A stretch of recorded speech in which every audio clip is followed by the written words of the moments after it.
daros las gracias por haberme invitado a la charla. Voy a compartir la pantalla y así empezamos lo antes posible. Os voy a dar una introducción general más o menos sobre cómo funcionamos en seguridad, más que nada para que empecéis a pensar en seguridad como un elemento integral de todo lo que es la vida digital hoy en día. Bueno, el primer disclaimer: yo soy consultor de seguridad en el Departamento de Seguridad Médica de este grupo. Me dedico a la ciberseguridad, sobre todo de sistemas físicos, ¿vale? Obviamente esto no tiene nada que ver con lo que voy a hablar, o en parte no, pero bueno, que lo sepáis. ¿Vale? ¿Qué es la seguridad informática? Lo primero, que siempre que dicen la gente que se dedica a la seguridad informática es somos los que nos ocupamos de la protección del acceso, del uso, de la divulgación, de la introducción o la destrucción no autorizadas de la información, ¿vale? Y hoy en día lo que añadimos es que además es que también protegemos los sistemas que contienen esa información, y yo diría todavía más que protegemos los sistemas que generan esa información. ¿No entendéis? ¿Vale? Actualmente, si tenéis hijos, os lo recomiendo. Es de lo más demandado hoy en día. No hay paro en este sector. Básicos de seguridad, ¿vale? Siempre nosotros hablamos de información. Os contaré una cosa. Le dividimos la información en 3 características básicas. ¿Por qué? Porque es más fácil proporcionar seguridad a cada una de manera independiente, ¿vale?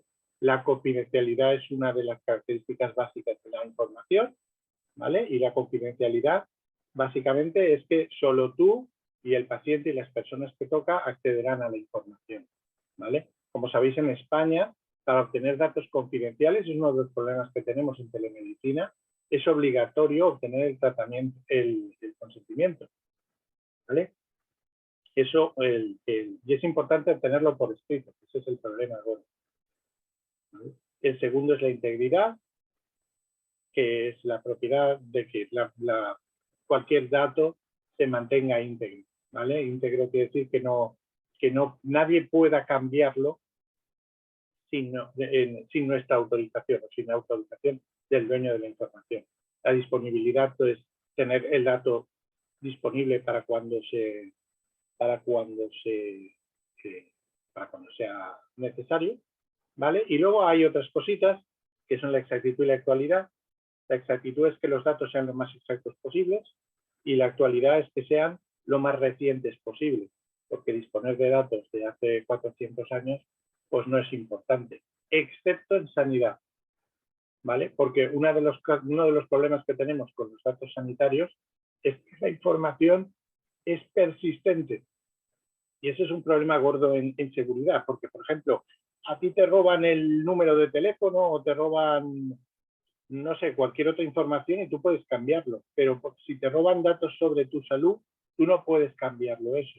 Es decir, si te roban tu talla, si tú eres diabético o no eres diabético, o cualquier otro dato de salud, eso es tuyo para siempre. Entonces, esa información es importante proteger. ¿Cómo está la cosa? Pues la cosa, la verdad, es que no está nada bien. Si estáis atentos a las noticias que circulan por ahí, bueno, de vez en cuando van saliendo, porque estas son noticias muy golosas, y siempre salen, pues eso,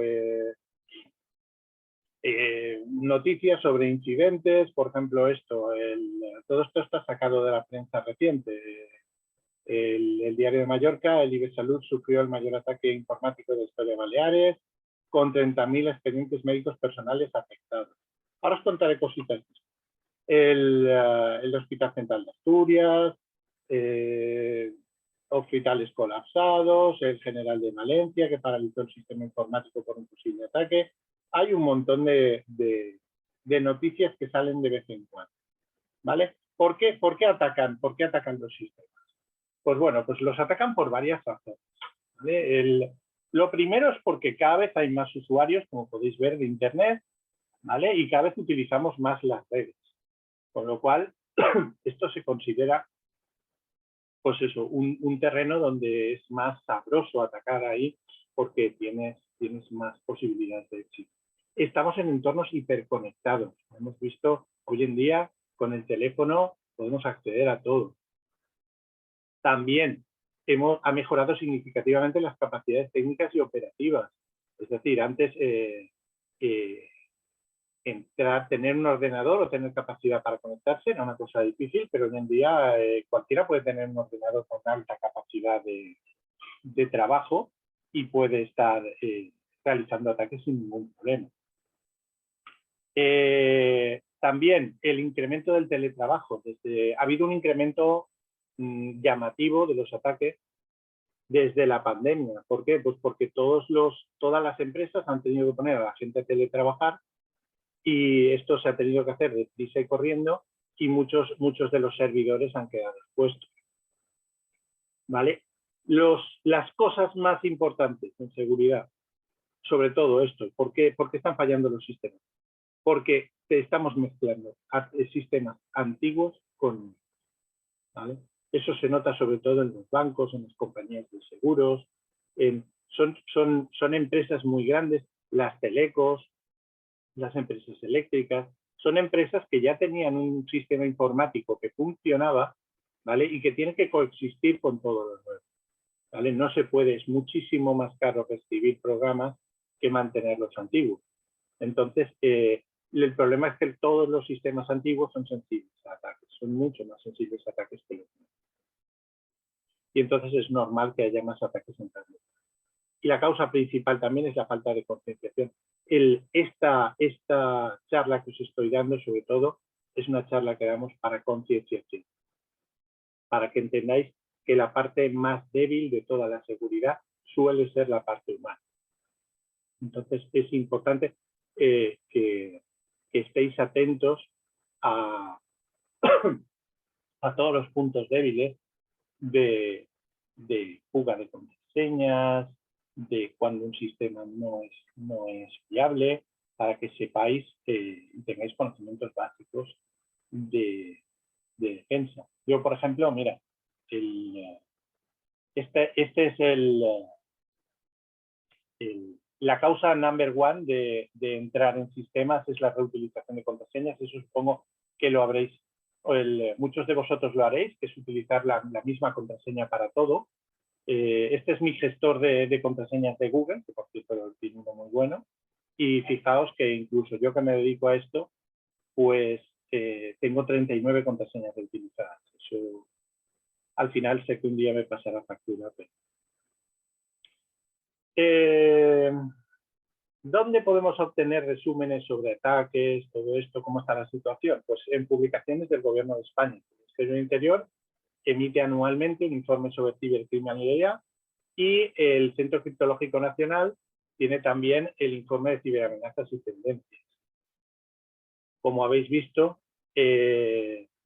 tal como pone en el informe del CCN, del Centro Criptológico, desde el punto de vista internacional, más del 80% de las organizaciones han experimentado por lo menos un ciberataque con éxito en 2019, un 80%.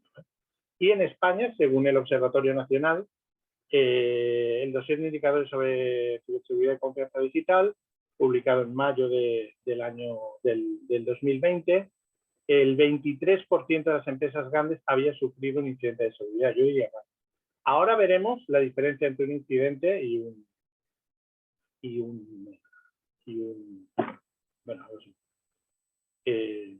una pérdida de datos. En el caso de las pymes, el porcentaje baja hasta un 12%. ¿Por qué? Pues porque no interesan a los criminales. Y en el caso de los ciudadanos, pues subió un poquito más, pero siempre por debajo de la media europea, se sitúan en 34. Si queréis ver las ciberamenazas en online, hay un mogollón de sitios donde te dicen de dónde vienen la mayor parte de los ataques, a dónde están dirigidos. Por ejemplo, en España es en este momento el 8º país más atacado. Esto es información que saqué ayer mismo. Lo podéis sacar, la mayor parte de las compañías que te venden antivirus tienen información online sobre ataques. Esta, por ejemplo, es de Kaspersky, que es una marca muy conocida. Vale, ¿quién se dedica a esto? ¿Quién se dedica a jorobar la seguridad? Pues hay 5 principales actores. Normalmente siempre pensamos en ciberdelincuentes, en cibercriminales, Y es cierto que es una gran parte de la actividad de la red, pero no son los únicos. No sé si lo sabréis, pero los segundos más importantes son los propios gobiernos. ¿Por qué los gobiernos están interesados en la ciberseguridad y en atacar otros sistemas? Pues básicamente pues por espionaje y porque así se preparan para guerras. De hecho, los chinos y los rusos hasta hace nada pues se dedicaban a entrar y campar a sus anchas por un montón de sistemas. Y básicamente todo esto, las guerras del futuro serán digitales. Entonces, si tú puedes anular desde un despacho los hospitales, los centros de comunicaciones, los centros de energía de un país, pues básicamente tienes la mitad de la guerra ganada. ¿Quiénes son, aparte de los ciberdelincuentes y los estados, la gente que más está está jorobando la seguridad en Internet? Pues tenemos terroristas, hacktivistas. Los hacktivistas son básicamente terroristas que se mueven, son hackers que lo que hacen es entrar en sistemas por motivos políticos. ¿Vale? Básicamente son terroristas también. Y luego tienes insiders. Los insiders son la gente que te roba la información desde dentro de la propia organización. Es decir, por ejemplo, esto en el terreno médico no interesa mucho, pero por ejemplo en el terreno industrial es muy importante, ¿vale? Porque si tú tienes problemas, si tú tienes secretos industriales, es importante que no te lo roben, ¿vale? Lo mismo sucede con información privilegiada. El caso en el terreno sanitario de un insider sería, por ejemplo, gente que accede a historias clínicas sin la autorización de tiempo, ¿vale? Y esto era lo que os decía antes. No es lo mismo, un poquito de básicos de seguridad, no es lo mismo un incidente que un breach, no sé cómo se llama en castellano,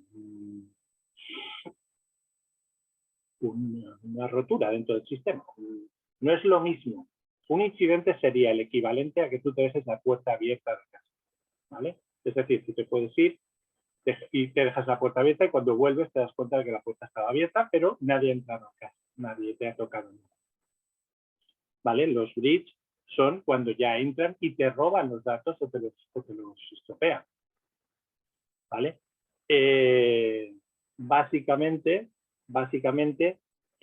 los incidentes, como podéis ver aquí a la derecha, los incidentes están relacionados sobre todo con los servidores y en concreto con el denial of service. El denial of service es que lo que hacemos es atacar el servidor de manera que le pides le haces un montón de peticiones hasta que el servidor pues lo revienta y de esa manera pues estropeas el servicio. Sin embargo, los patrones que se ven en los breach son patrones ya más elaborados, en los cuales se exige una ingeniería social para entrar y un poco más de mala leche para ir por delante. Ya el patrón de toda la vida de atacar directamente el sistema ya está mal.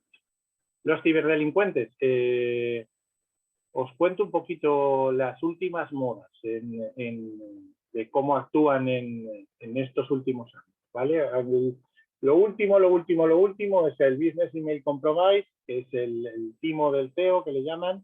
Eso básicamente es enviar correos, entrar en el sistema y enviar correos como si fueras el jefe de la organización. Y normalmente se envían a la gente que maneja las cuentas bancarias de la organización o que lleva el dinero. Entonces, básicamente lo que hacen es pedirles que hagan transferencias a ciertas cuentas por el motivo X, ¿no? Yo qué sé, pues hemos hecho unas compras urgentes y necesito que transfieras 200.000 euros a tal empresa en tal sitio.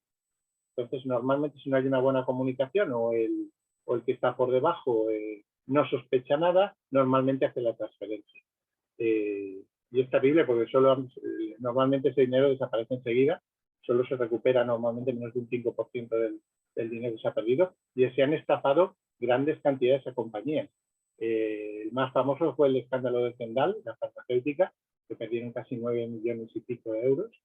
Y aquí en Valencia la MT, que creo que le sacaron 2 millones y pico, 3 millones de euros por ese mecanismo.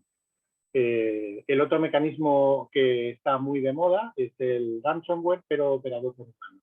El ransomware ya no es, como decía Carlos Moore, el WannaCry, ya no es que tú te descargas ¿sabéis? Bueno, no sé hasta qué punto sabéis de esto. Básicamente, el ransomware eran programas que cuando tú los descargabas, lo que hacía era cogía toda la información en el ordenador y te la encriptaba. Y entonces, si tú querías recuperar la información del ordenador, si no tenías copias de seguridad, pues tenías que pagar. Y a veces te daban la clave de desencriptación y a veces no te la daban. Entonces, hemos pasado desde sistemas que lo hacían automáticamente, es decir, que tú te bajabas como si fuera el virus te lo hacía, no miraba dónde se metía, sino que tú bajabas el virus te lo encriptaba todo y te enviaba un mensajito de si quieres desencriptar, pues paga. Y no había una selección de sistemas, ni había una selección de objetivos que encriptar. Hoy en día, todos los ciberdelincuentes se han vuelto un poquito todos más inteligentes. Lo que hacen es, lo tenéis aquí abajo, básicamente ahora lo que hacen un poquito de phishing. Phishing es los correitos esos que recibís, no sé si seguro que habéis recibido alguno. Todos los que tengáis email, recibiréis alguna vez un correo que pone somos su banco X, le hemos cerrado la cuenta y para que usted recupere la cuenta tiene que entrar en esta página y automáticamente será redirigido a la página del banco y volveremos a activar su cuenta. Entonces, la gente que no sabe de qué va esto, pues entra y, claro, te pone una página que se parece mucho a la del banco y tú pones tu nombre y tu contraseña para entrar y entonces el sistema básicamente lo que hace es coge ese nombre, coge esa contraseña, te la guarda y luego te dirige al banco o te sale una paginita que dice muchas gracias, su cuenta ha sido desbloqueada cuando nunca ha estado bloqueada. Hay sistemas que están hechos todavía con más mala leche, que por ejemplo lo que hacen es te piden tu nombre y tu contraseña y después de pedirla sacan pues como una hoja que dice, bueno, dice, el banco ha actualizado su política de protección de datos o lo que sea, o cualquier documento que tú necesites firmar, y entonces te dicen, necesitamos que usted firme el documento. Y lo que hacen es, te consiguen tu login, tu contraseña y tu firma. Y con eso ya normalmente toda esa información va a un servidor que habitualmente está en China o en países que no controlamos, en África o en Rusia o en Ucrania, estaba hasta hace poco, un montón. Estos sitios tienen edificios enteros y no se gente que se dedica a esto. Y entonces con esas contraseñas ya pueden entrar en el sistema. Y una vez entran en el sistema real, ellos lo que hacen es empiezan a investigar. Ellos no se dedican, no entran y rompen las cosas, sino que empiezan a mirar, ¿vale?, qué cosas hay en el sistema, qué cosas pueden tocar y qué cosas no pueden tocar. Porque aquí el truco es que no te tocan. Entonces, si ellos, por ejemplo, pues eso, han obtenido la contraseña por phishing o simplemente adivinando la contraseña, porque casi todo el mundo utiliza o su nombre, si supierais lo frecuente que es poner, por ejemplo, el año y el mes, diciembre 2021, enero 2022, febrero, el 90% de las contraseñas más frecuentes están incluso en archivos que podemos descargar y podemos probarlas. Con lo cual, mediante adivinación de contraseña o mediante phishing o mediante explotación de vulnerabilidades en servidores que no están actualizados, ellos consiguen entrar dentro del sistema. Y una vez están dentro del sistema, ellos hacen una cosa que es un movimiento lateral, que le llamamos nosotros, ellos van explorando todas las cosas que hay por ahí. Por ejemplo, si imaginaos que han conseguido entrar en la red del hospital, pues ellos van a ver qué hay por ahí, ¿vale? ¿vale? ¿Qué información pueden conseguir? Normalmente lo que quieren son más credenciales, pero ellos pueden mirar y decir, bueno, pues a mí me interesa solo los archivos físicos, o me interesa la radiología, o me interesa, ellos van viendo qué sistemas de los que hay son vulnerables y qué sistemas no son vulnerables. Nada, ellos lo que hacen es seleccionar el sistema y cuando ya tienen un objetivo ya consolidado, primero aseguran que van a poder volver a entrar y después te lo secuestran. ¿Vale? ¿Por qué hay que implantar seguridad? Pues obviamente pues porque hoy en día la información es el activo más importante y porque ya no tenemos papel, con lo cual toda la información que tenemos, el 90% hoy en día es digital y si no la guardas o la pierdes, pues la has perdido. ¿Vale? No es recuperable. Y la segunda es porque es un requisito legal. ¿Vale? No vamos a entrar ahora en toda la legislación. Esto es como quiero que empecéis a empezar a funcionar. Siempre que nos piden un plan de seguridad, hasta hace unos años llegábamos hasta aquí. Es decir, lo que se hacía era un análisis de activos, se veía qué cosas había, ¿vale? Después se hacía qué información hay que proteger y si vale la pena protegerla. Ese es el análisis de riesgos, es decir, a mí me interesa proteger esto o si lo pierdo lo recupero rápido. Todo esto, siempre que hagáis un análisis de un sistema, coged un papel y un lápiz y ahora veremos cómo se hace. Veis toda la información que tenéis, veis todos los riesgos a que está sometido y tenéis que hacer un plan de seguridad. Es decir, bueno, pues yo cómo voy a proteger esto. Voy a hacer esto, lo otro, voy a poner un backup, voy a poner contraseñas y las voy a cambiar cada 5 meses. Todo eso está muy bien. Eso es lo que se hacía hasta hace pues, unos pocos años. Hoy en día sabemos que por muy fuerte que sea el plan de seguridad, al final te van a romper la puerta. Y van a entrar. Entonces, hoy en día, siempre que implementas un plan de seguridad, implementas también un plan de recuperación ante desastres. Es decir, damos por hecho de que al final van a entrar y lo que hacemos es establecer un plan para que cuando entren, roben todo, o sea, cuando te entren en casa, el daño sea el menor posible. ¿Vale? Hay un mogollón de estrategias para lograr eso, no las vamos a ver ahora, pero que sepáis que hoy en día, ya aparte del plan de seguridad, ya implementamos también el de incidentes. Tienes que tener aparte, pues eso, en todos los sistemas grandes, tenemos sistemas de auditoría, que son anuales o bianuales, y el plan debe de verificarse. Que si tienes un plan pero no has verificado que funciona, pues no sirve absolutamente para nada. Os voy a poner un par de ejemplos, que era cómo se trabajaba hasta hace años y cómo se trabaja más o menos ahora, para que veáis cómo hacer un mini plan de seguridad. El modelo A es el sistema de trabajo de toda la vida, donde la gente tiene un servidor, donde están los datos de los pacientes, hace backups locales y trabaja en local. Es decir, que todos los datos de los pacientes están en un servidor que está en el mismo edificio o en la misma oficina o en tu casa o donde quieras, pero lo tienes al lado de tu sistema.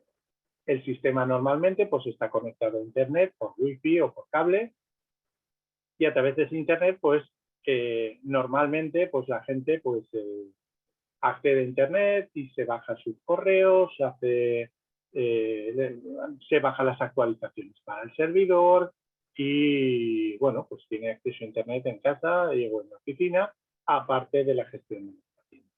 El modelo B es el modelo hacia el que vamos, es un modelo en el cual lo que hay es múltiples estaciones de trabajo, pero los datos no están situados en el mismo edificio. Pueden estarlo también, pero básicamente lo que están es todos los ordenadores están conectados a una red y los datos pues los tienes en cualquier otro lado.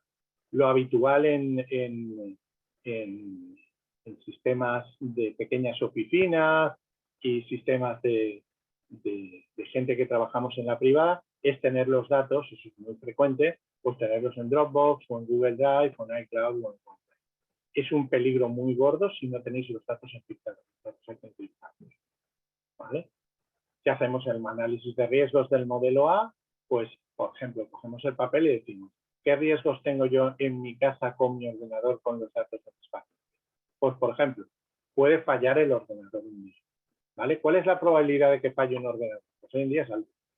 Solamente que sepáis esto, que la parte más sensible de todos los sistemas, ¿vale? Esto es una frase que se utiliza mucho en seguridad, ¿vale? La cadena es tan fuerte como lo es el eslabón más débil, ¿vale? Entonces, la seguridad es una cosa de todos ¿vale? Y el eslabón más débil suele ser siempre las personas, ¿vale? Tener en cuenta que, aunque tú tengas el sistema súper seguro, te pueden colar una historia de estas y conseguir tus contraseñas, entrar y hacer, ¿vale? Y que lo que tenéis que hacer es proteger el sistema y tener siempre el plan por si entran. Y si entran, tenerlo previsto, ¿vale? Activarlo y nunca tendréis problemas. Es como ir en un coche con el cinturón puesto, el airbag y a una velocidad segura. Si vas en el coche sin el cinturón a una velocidad que no toca y tal, si tienes el accidente tendrás ir de otra forma. Y poquita cosa más. Sé que van a surgir preguntas, pero bueno, ahora me preguntáis. Siento haberme enrollado muchísimo.